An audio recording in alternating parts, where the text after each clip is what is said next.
මානං හිතන්නේ ඔය දෙකින් එකයි මේ භවයේ.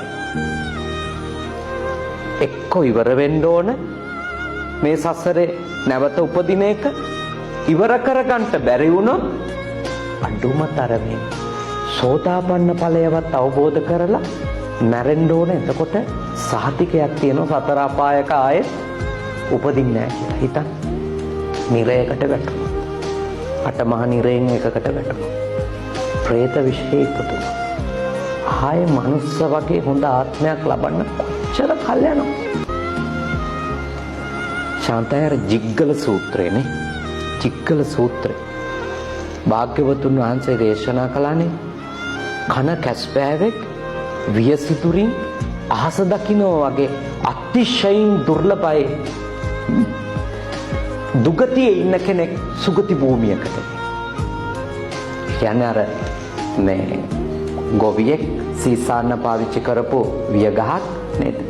වියගහක් ඒක වැඩ අරන් විසික් කරනවා ළඟපාත තියෙන ඇල දිගේ පාවි ගිහිල්ලා තොලකට වැටිලා ඒක දිගේ පාවි ගිහිල්ලා ගඟකට වැටිලා ගඟෙන් මූදට ගිහිල්ලා දැන් මේ වියගහ මූදේ රළ එහෙට මෙහෙට යද්දි එහෙට මෙහෙට පාවෙනවා හුළඟ හමන පැත්තට.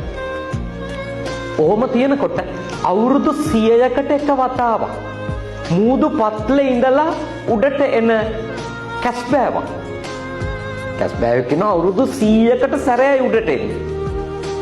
එහෙම එයා නොහිතපු වෙලාවක උඩට එද්දි අර හුළඟට එහෙ මෙහෙ අතට පාවි තියෙන වියගහේ සිදුර හරියටම කැස්බෑවගේ ඔළුවට සම්බන්ධ වෙලා ඒ තුලින් හිස උඩට එස වුණොත් හිතන්නකො කොච්චර දුර්ලභද කියලානේ.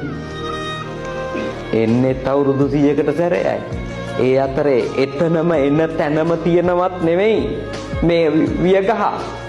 මේක හුළඟට මූදේ හෙට මෙහෙට පාවෙවි තියෙන්නේ.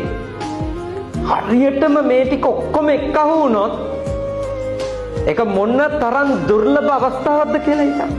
ඊට වඩා දුර්ලභයි කියලා භාග්‍යවතුන් වහන්සේ දේශනා කළා.